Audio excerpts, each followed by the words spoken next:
Serangan Israel kembali meningkatkan ketegangan di Lebanon Selatan. Sebuah mobil di Atiri menjadi sasaran dua rudal yang ditembakkan dari drone pada Rabu 19 November pagi, menewaskan satu orang dan melukai 11 lainnya.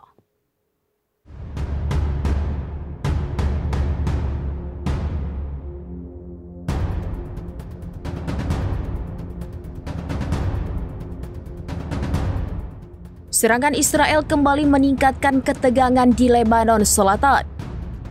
Sebuah mobil di Atiri menjadi sasaran dua rudal yang ditembakkan dari drone pada Rabu 19 November 2025 pagi, menewaskan satu orang dan melukai 11 lainnya.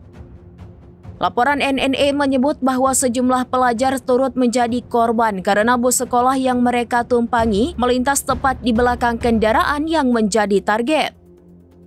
Para korban kemudian dibawa ke rumah sakit Salah Gandour di Bin Jibeil.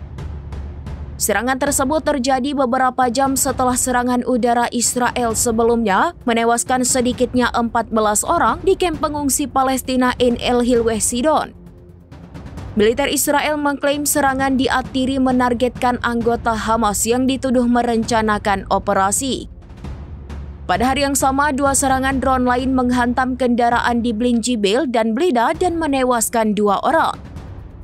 Israel menyatakan kedua korban merupakan anggota Hizbullah yang juga melakukan operasi.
Download Tribun X sekarang, menghadirkan lokal menjadi Indonesia.